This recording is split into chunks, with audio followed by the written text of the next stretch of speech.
Assalamualaikum warahmatullahi wabarakatuh. Alhamdulillah, nahmaduhu wa nasta'inuhu wa nastaghfiruh. Na'udzu billahi min shururi anfusina wa min sayyiati a'malina, may yahdihillahu fala mudilla lahu wa may yudlil fala hadiya lahu.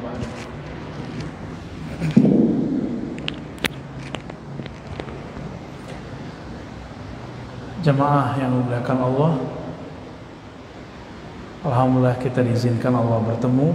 Semoga pertemuan sebentar ini dicatat sebagai pertemuan mulia. Amin ya rabbal alamin. Dalam sebuah hadis Nabi SAW diceritakan oleh Abu Hurairah, hadis sahih riwayat Muslim, bahwa Nabi mengajak para sahabat berziarah berjamaah. Maka ziarah berjamaah ini sunnah.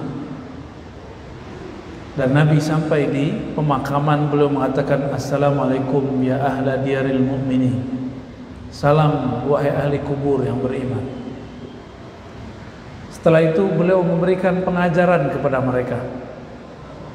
Ini sunnah, kalau ziarah kubur ada tausiahnya. Apa kata beliau? Wadidtu anna ra'ayna anna nara ikhwanana. Hadis mungkin pernah dengar tapi tidak dengar secara utuh. Nabi mengatakan, aku sangat menginginkan. Wadidtu itu ada kata mawaddah, menunjukkan sangat merindukan. Aku sangat merindukan untuk bertemu dengan saudara-saudara kita. Ini kata-kata Nabi. Wadidtu anna, aku merindukan bahwa kita semua sahabat yang hadir bertemu dengan ikhwan kita. Sahabat bertanya, alasna ikhwanaka ya Rasulullah? Bukankah kami inilah yang disebut ikhwan, wahai Rasulullah? Apa arti ikhwan? Jamak dari akhun, berarti saudara. Apa kata Nabi? Antum ashabi, kalian itu sahabatku. Adapun ikhwanku, orang yang iman kepadaku tapi tidak pernah melihatku. Mereka belum muncul hari ini. Lam ya'tu min ba'di, mereka belum datang sekarang, mereka nanti datangnya.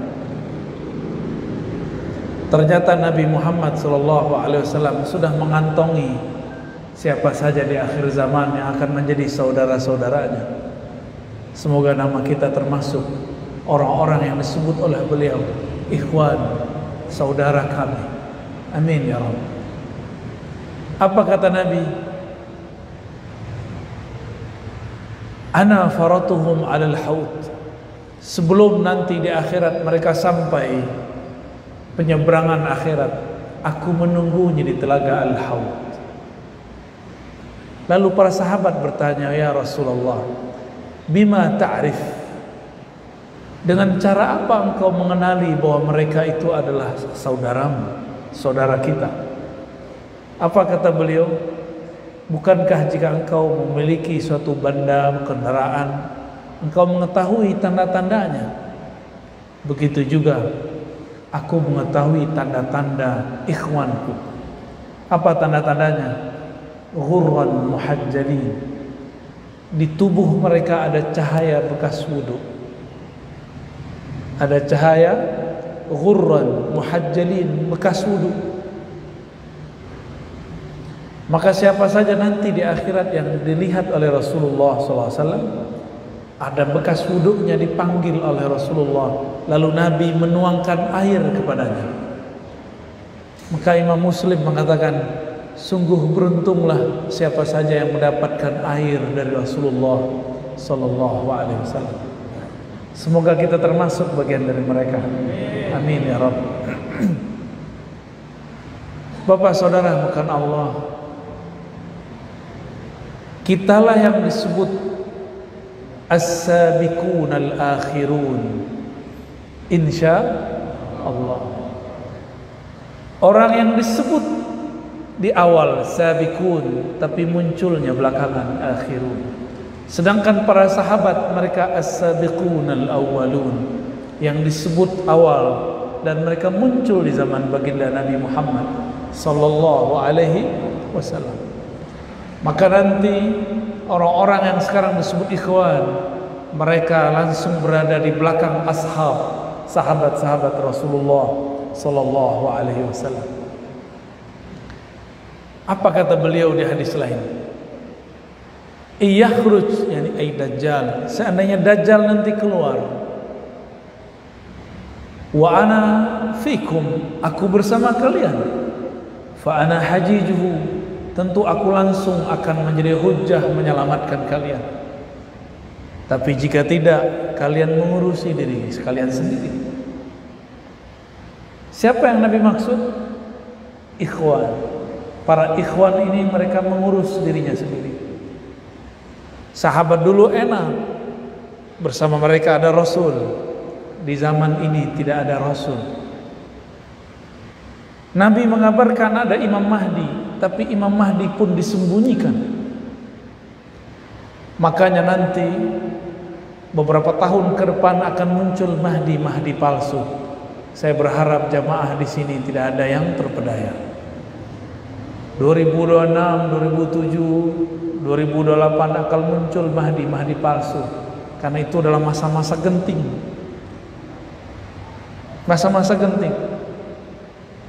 Sekarang sudah ada yang mulai muncul. Masa Mahdi mengobrolkan dirinya di YouTube. Juga ada Mahdi yang datang kepada saya. Jidatnya lebar, hidungnya sedikit mancung. Dia merasa keturunan Sayyidina Al-Hasan, lalu mengatakan dalam hatinya, Anal Mahdi. Sebelum dia berbicara langsung sakat. Itu terjadi. Bapak saudara makan Allah, perjuangan akhir zaman itu bukan hanya perjuangan biasa. Ketika ada seseorang membentak Rasulullah dalam hadis Bukhari, apa kata orang ini? Ittaqillah ya Rasulullah. Hai Rasulullah, takutlah kepada Allah. Rasulullah dibentak. Khalid ibn al-Walid kemudian ingin menghunuskan pedang, ingin membunuhnya. Apa kata Nabi? Da'hu, tinggalkan dia. Kenapa? Karena dia masih sholat.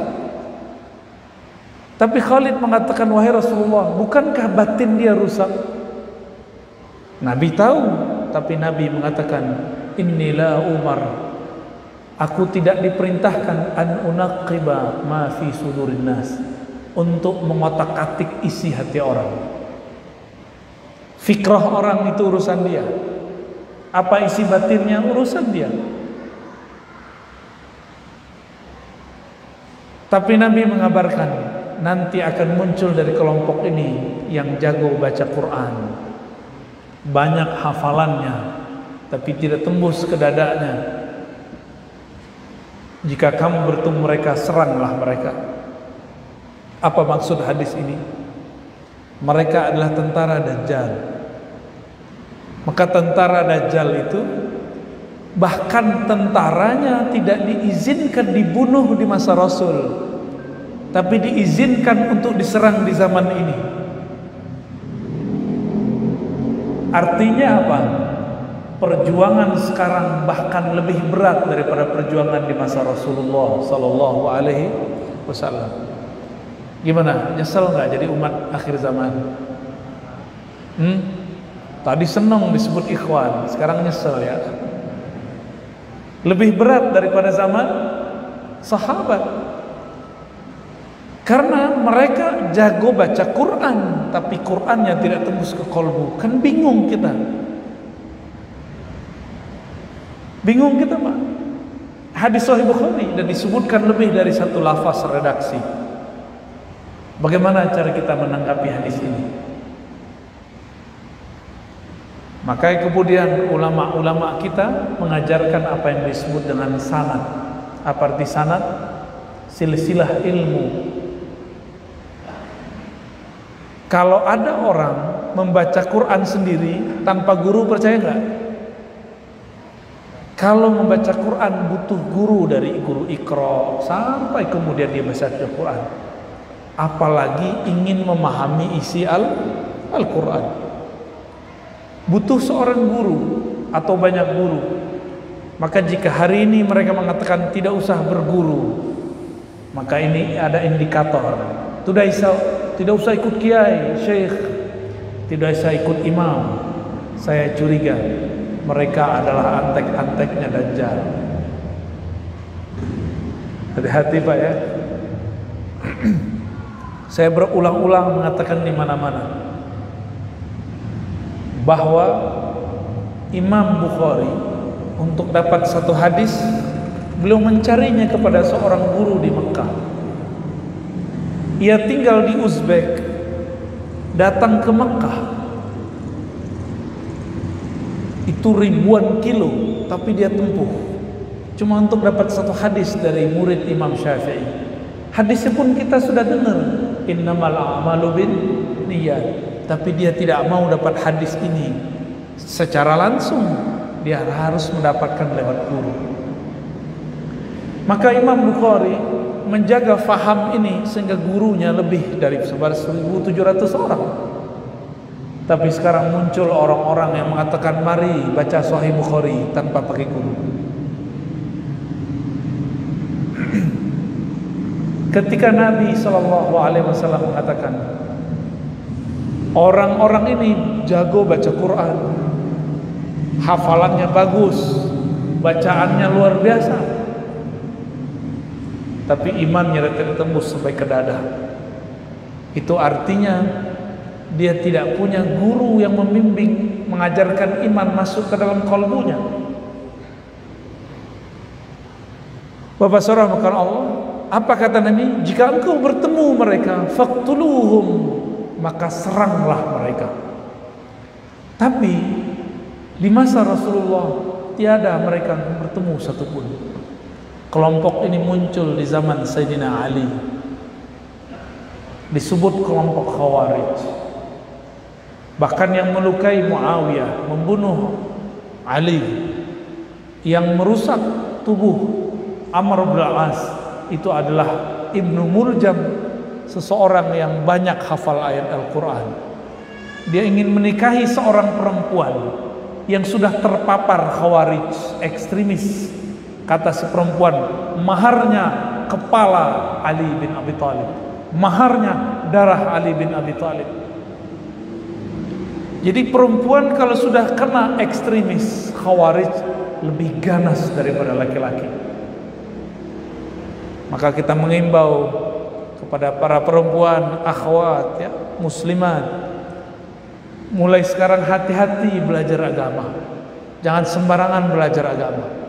Saya sudah banyak bertemu orang, perempuan cantik lembut, kemudian minta cerai dari suaminya yang sangat baik, cuma karena beda faham dengan suaminya. Pemahamannya sangat sederhana, tapi tengkar setiap hari, hilanglah rasa cinta. Bahkan tidak jarang dia mengatakan suaminya ahlun nar. Tadinya lembut, sekarang jadi kasar.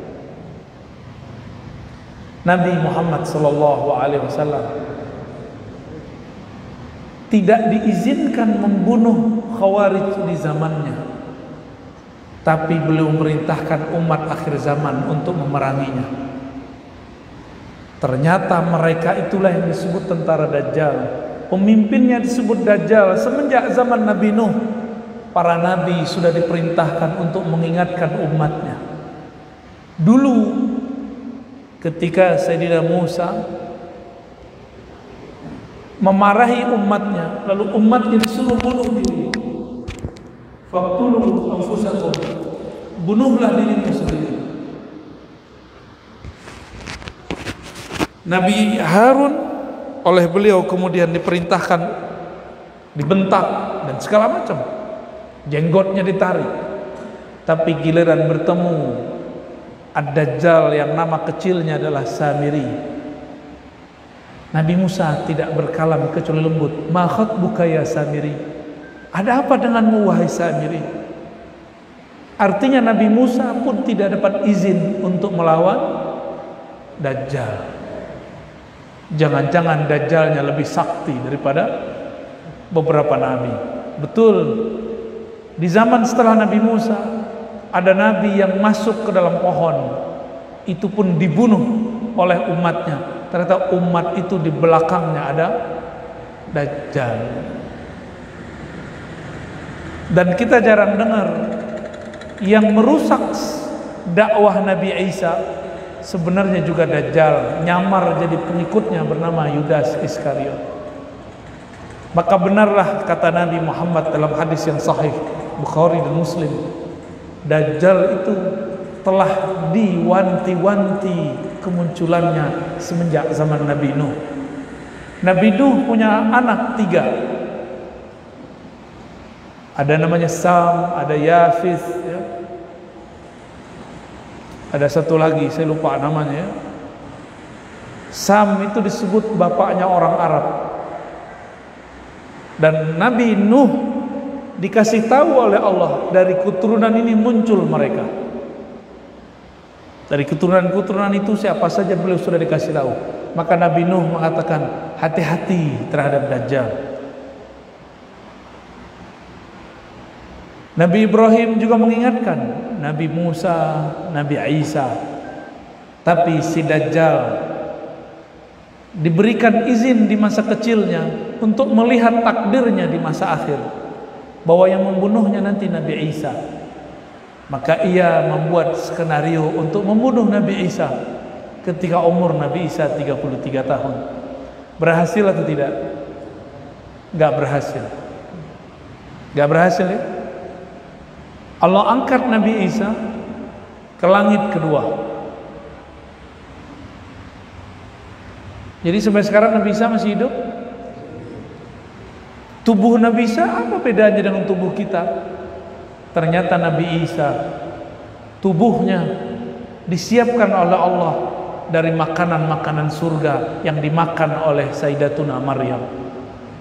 Masih ingat kisah Sayyidatuna Maryam? Setiap menginginkan buah, Allah kirim malaikat untuk membawa buah dari surga. Ternyata itu adalah untuk membuat awet Sayyidina Isa. Kalau dihitung sekarang umur Nabi Isa surah 2021. Masih hidup? Masih hidup. Takdirnya Dajjal adalah terbunuh di tangan Nabi Isa. Tapi Nabi Isa hampir terbunuh oleh Dajjal. Berarti Dajjal ini juga masih lebih kuat dari Nabi Isa di zaman beliau masih muda, umur 33 tahun. Maka nanti imam yang kita tunggu-tunggu, dan hadisnya sahih, disebut Al-Imam Al-Mahdi. Inilah pemimpin ikhwan yang disebutkan di dalam hadis tadi. Al-Mahdi mengizinkan dan memberikan pedangnya kepada Sayyidina Isa untuk melawan Dajjal. Maka Sayyidina Isa di akhir zaman berbeda kekuatan dengan Sayyidina Isa yang dulu. Setiap kali disebut Nabi Isa di depan Dajjal, Dajjal itu lari dan keluar. Kenapa? Dia tahu takdirnya akan dibunuh oleh Isa. Nabi Isa turun di Menara Putih di Damaskus. Ketika turun, dia masuk masjid, sudah ada Imam Mahdi bersama para ikhwannya memimpin sholat.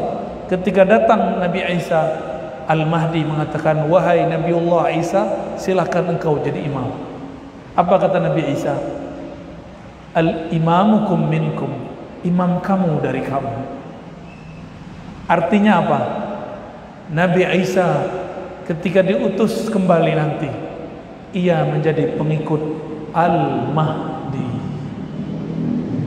Maka Nabi Isa nanti menjadi seorang wali, walaupun pernah menjadi nabi, cuma jabatan kenabian kerasulannya tidak berlaku. Yang berlaku hanya beliau sebagai seorang wali yang membersamai raja para wali, Sayyidina Al-Mahdi Khalifatullah. Apa maksud saya menceritakan ini? Imam Al-Hakim At-Tirmizi, ahli hadis juga ahli qalbu, mengatakan ada 12 nabi yang hadisnya sahih berdoa mengatakan, ya Rabb, jadikan kami nabi yang ikut berjuang di akhir zaman. Sayyidina Isa adalah salah satu nabinya. Doanya dimakbulkan.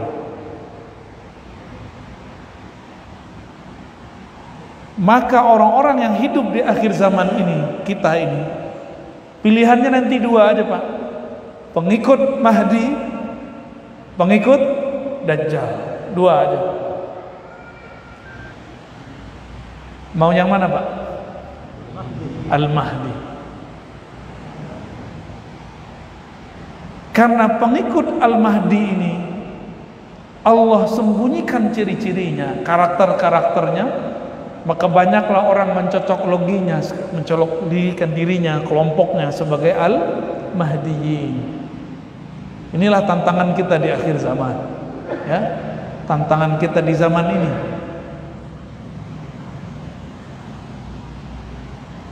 Nabi Isa, sebelum Nabi Isa ada Nabi Musa. Nabi Musa dulu mengatakan, ya Rabb, jadikan aku nabi akhir zaman. Apa kata Allah? Hai Musa, akhir zaman sudah ada nabinya, Muhammad sallallahu alaihi wasallam. Lalu Nabi Musa melihat perjuangan akhir zaman, bagaimana mulianya. Maka Nabi Musa berdoa, ya Rabb, kalau begitu cukup jadikan aku salah satu umat di akhir zaman. Selevel Nabi Musa yang bisa membelah laut dengan izin Allah, dia berdoa menjadi umat akhir zaman. Ini yang hadir ini pernah berdoa nggak dulu? Nggak ingat ya? Saya juga nggak ingat. Ya. Tapi kita ditakdirkan sekarang menjadi umat akhir zaman. Ini plus minus. Umat di akhir zaman itu plusnya disebut Rasulullah ikhwan. Minusnya semua maksiat dari awal penciptaan Nabi Adam sampai akhir Nabi Muhammad dikumpulkan di zaman ini. Maka tiada maksiat di muka bumi dulu kecuali semua ada di akhir zaman. Dulu ada orang laki suka laki, sekarang ada nggak? Dulu ada orang riba, sekarang riba banyak. Dulu orang-orang ngapain? Durhaka kepada orang tuanya, sekarang tambah banyak. Sebut semua maksiat dulu, sekarang ada semua. Dulu ada orang pengen ganti kelamin nggak jadi-jadi, sekarang jadi transgender, ya. Kasihan teman-teman yang seperti itu. Kita nggak membenci mereka, kita cuma kasihan. Menyiksa diri sendiri dengan begitu. Sebut semua maksiat yang dulu ada, sekarang ada semua.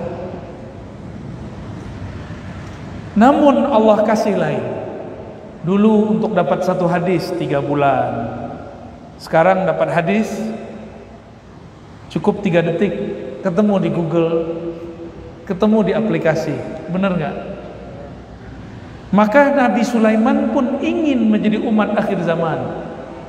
Kita mendapatkan kisah bahwa Nabi Sulaiman punya tongkat yang sakti. Itu kalah sama handphone Bapak itu. Serius Pak. Handphone Nabi Sulaiman ada nggak? Nggak ada. Dia cuma punya tongkat. Kita punya handphone. Itu kalau adu-adu sakti lebih sakti handphonenya, insya Allah. Pencet, kebeli tiket, bisa terbang. Pencet, datang kebuli. Pencet, datang, mobil aja bisa datang, Pak. Ya, sakti nggak tuh? Sakti. Jadi para nabi melihat bapak ini pegang handphone, melongo juga Pak sebenarnya. Wah, coba kalau bisa. Tapi semua kebaikan-kebaikan plus-plus ini ada juga ujiannya. Ujiannya juga sangat berat. Selamat menjadi umat akhir zaman. selamat berjuang nanti. Maka teman-teman, sahabat-sahabat karena Allah, pelajari kembali sirah Nabi.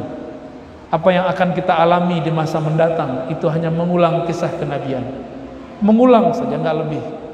Nanti akan ada yang mengaku jadi Al-Mahdi, jadi nabi palsu. Nanti akan ada yang mengaku begini, begitu. Macam-macam. Di Indonesia yang ngaku Satrio Piningit itu udah banyak. Ratu Adil, betul nggak? Banyak sekali.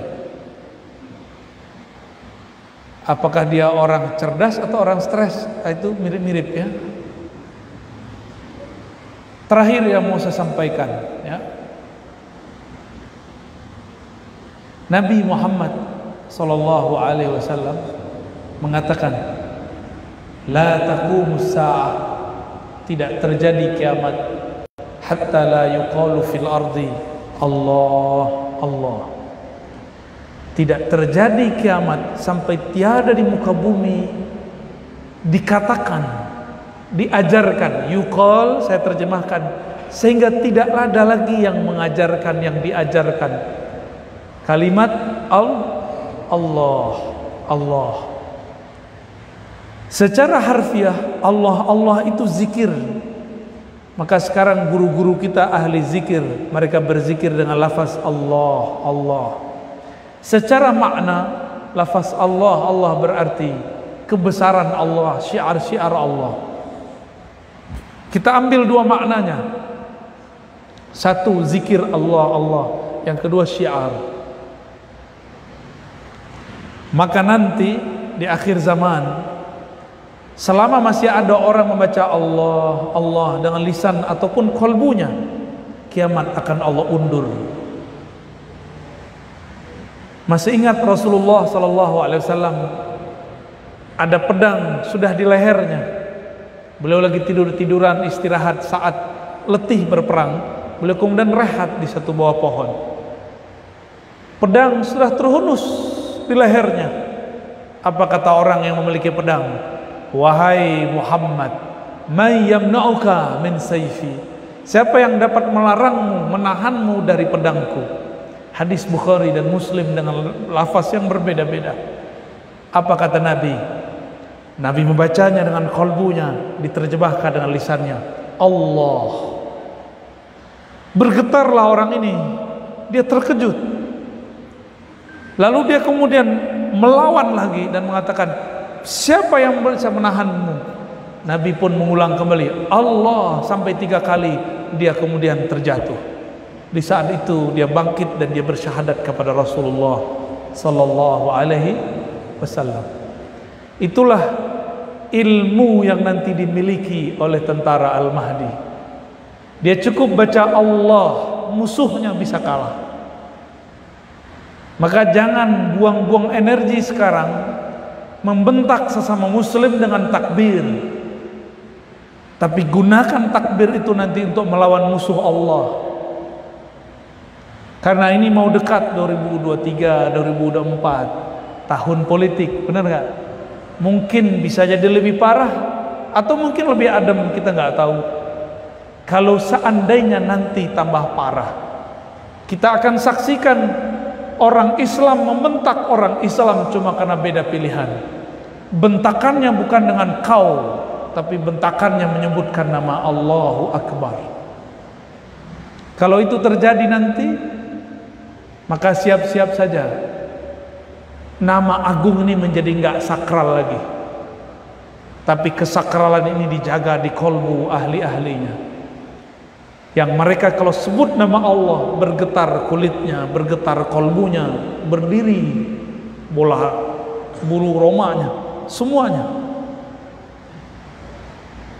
Sahabat-sahabat yang melakukan Allah, teman-teman jamaah yang hadir, pesan saya cuma satu: cari ilmu, zikir, membaca nama Allah di kolbu. Insya Allah nanti dapat selamat di akhirat. Dapat selamat di dunia, selamat di akhirat.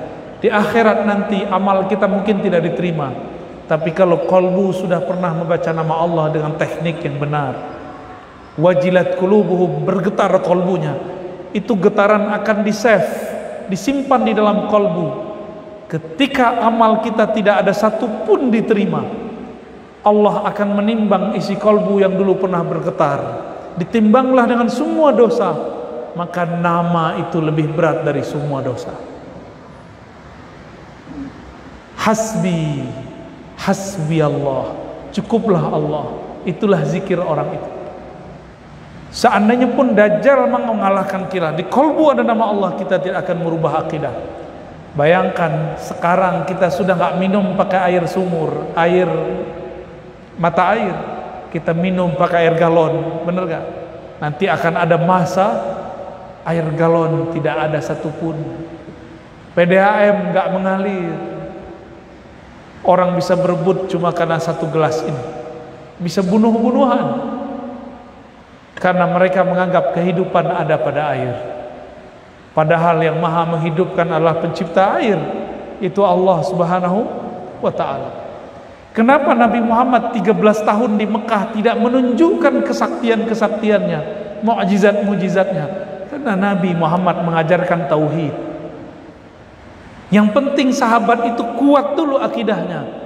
Seandainya Nabi langsung menunjukkan mukjizat-mukjizat, karamah-karamah, maka para sahabat akan menyembah Nabi Muhammad seperti sahabat-sahabat Isa sebagian menyembah Nabi Isa, karena belum menunjukkan kesaktian sebelum umur 30. Dari lahir sudah sakti.